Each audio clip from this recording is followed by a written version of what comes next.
Oh yeah. It's snowing, guys. Yeesh. What's up, guys? This is Aaron from GearUP and welcome to another episode, and I hope you guys are doing awesome. And yes, it's snowing outside. I'm so excited because it's like Christmas morning. Technically it's election day, but it's Christmas right here, guys, and you can't take that away from me. But anyways, I got a question for you.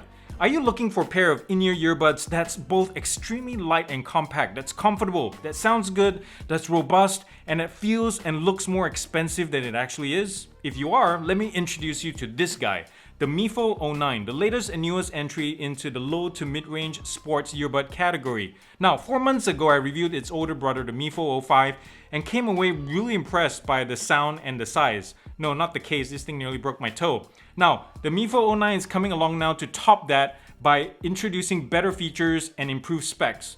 Does it succeed? Let's find out after these messages that way.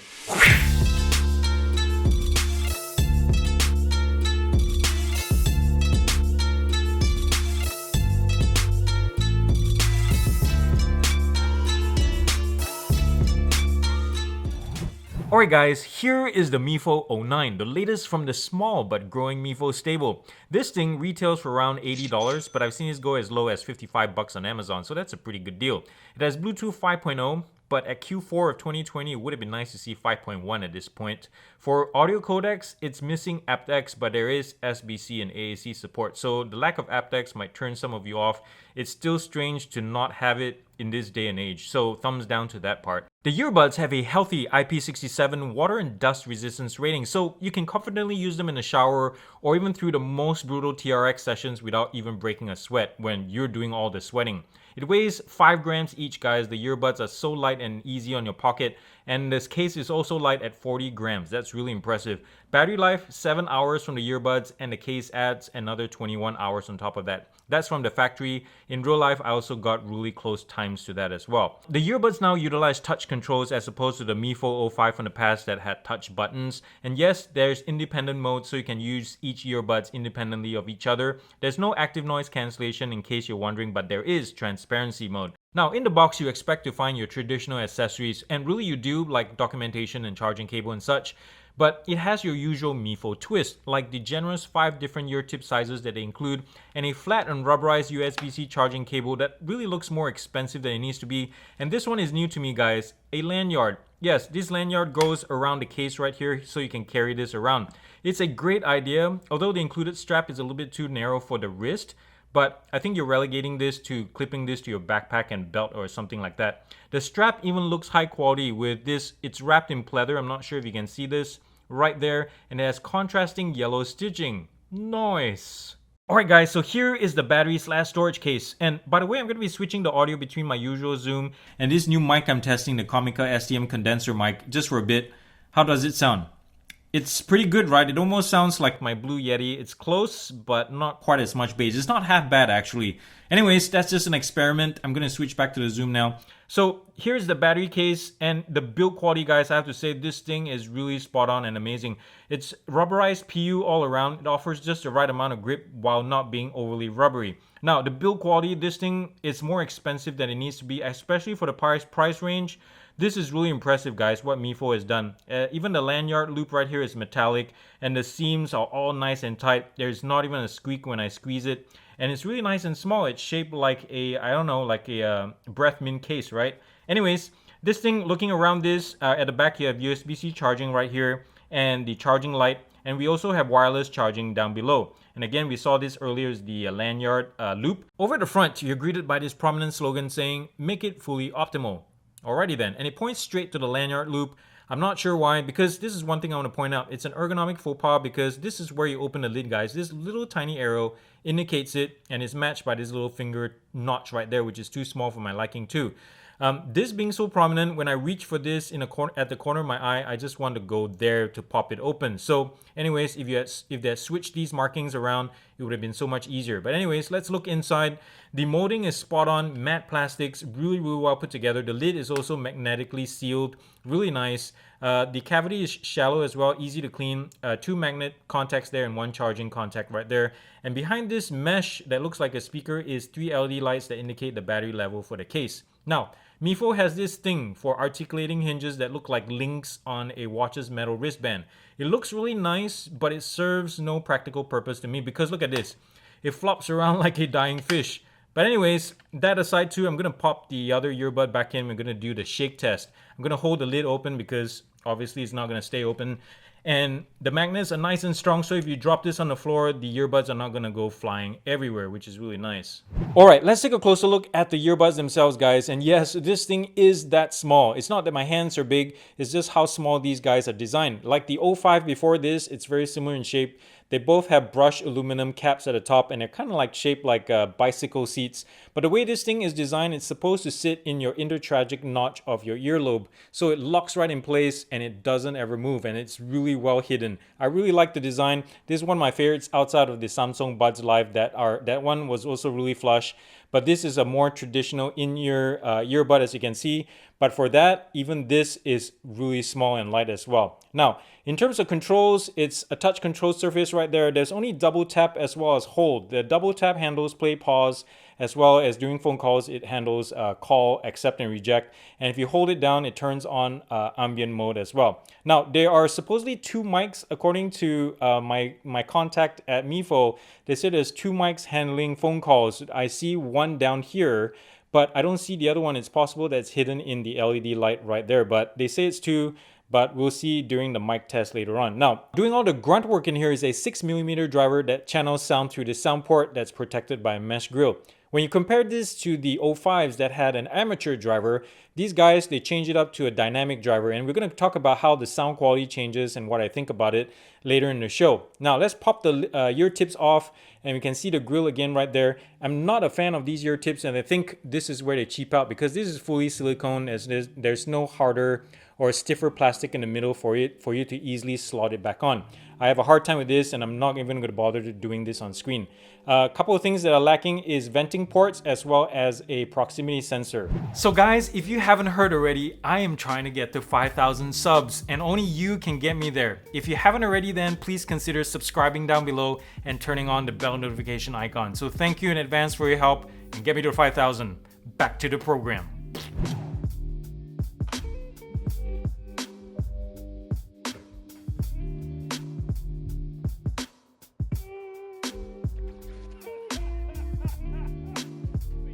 Alright guys, I'm out here braving the freezing cold, testing the Bluetooth strength on these Mifo O9s.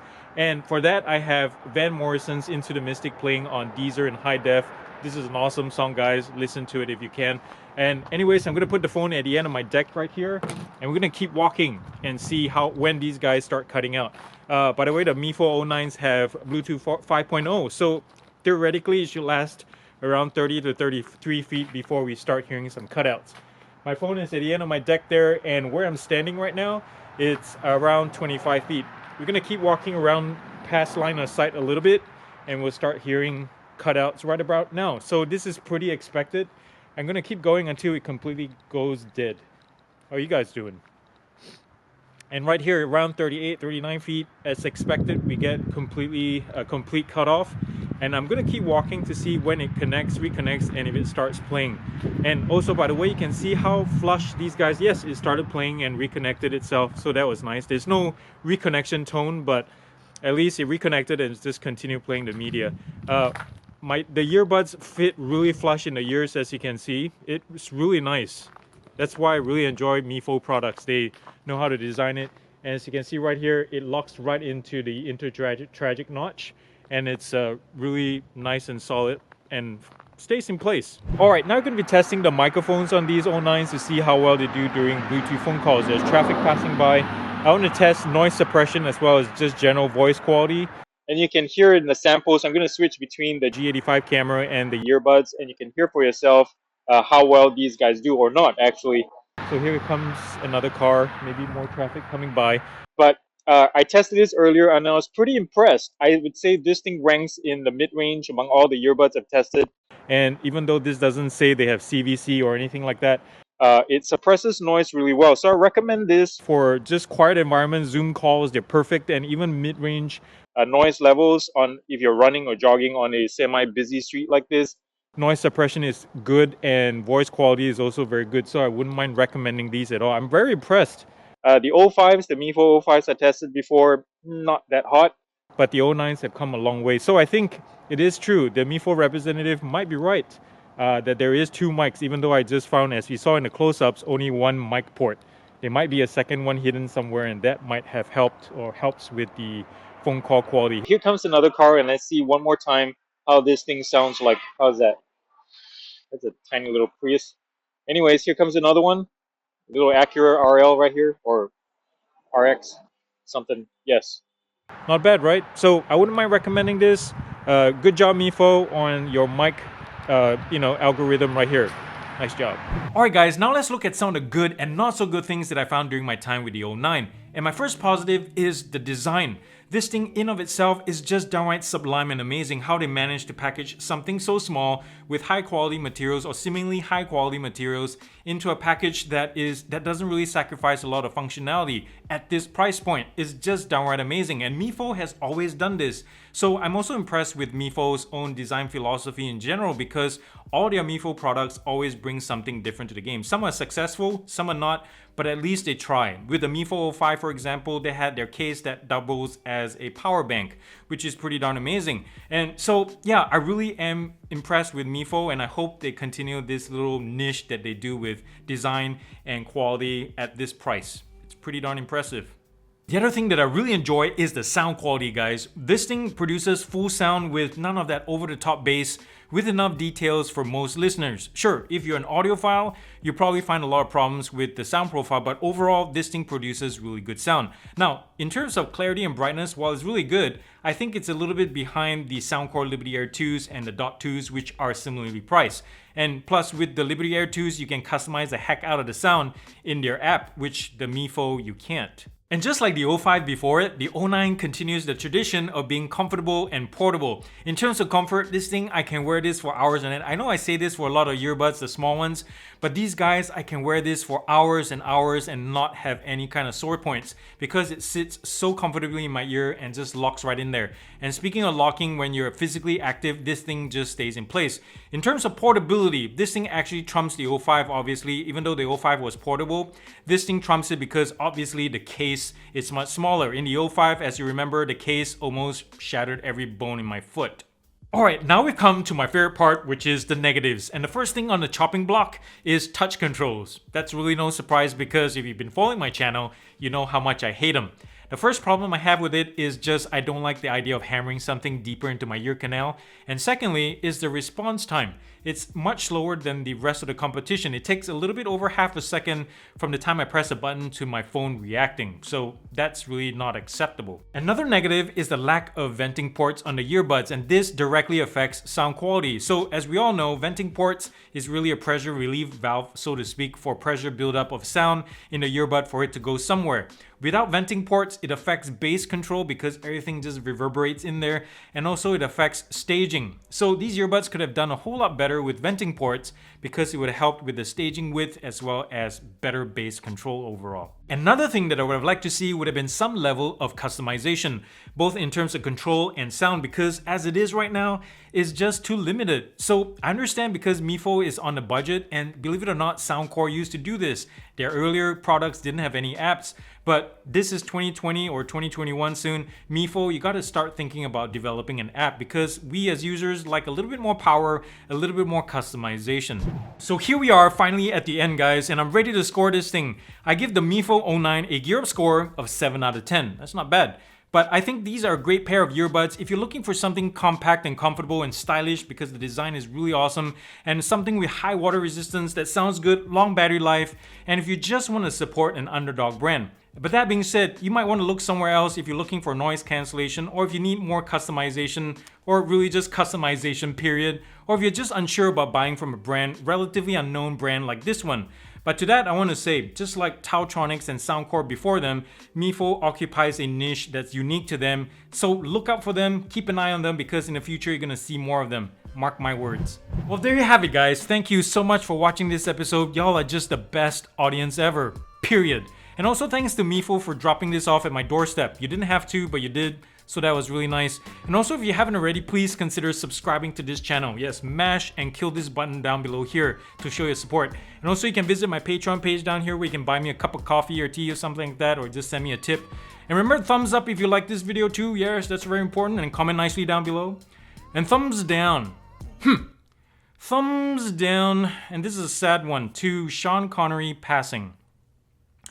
It's really a sad day when he died, and you know, we've lost a great man, because he's really, I admired that guy a lot. He's really cool. And I actually have a story about him. I met him once and interacted with him once. This was back when he was filming Entrapment. I can't remember. Yeah, Entrapment. And this was back in Malaysia, and I was staying in the same hotel with him. I was probably 13 or 14 or something like that. And I was standing in the lobby at the elevator, and the door opens. He was coming from, I guess, the parking downstairs. And there he was. He was right there with 2 bodyguards. And he looked straight at me, and there was a couple other people who looked straight at us. And he was really nice about it. He's like, sorry, I'm just heading up to the suite. And just pressed the button, doors closed. And that was my interaction with Sean Connery. That was pretty cool. But anyways, we're sad. It's a sad day that Sean Connery died, so thumbs down to that. That's all I got, guys. Remember to do something nice and kind for somebody, guys. And also, this is after voting day happens, so be nice, and be nice losers and be nice winners as well. Remember to do something nice again, show some love in the world, and I'll see you next time, guys. Peace out and have a good weekend. Yeah!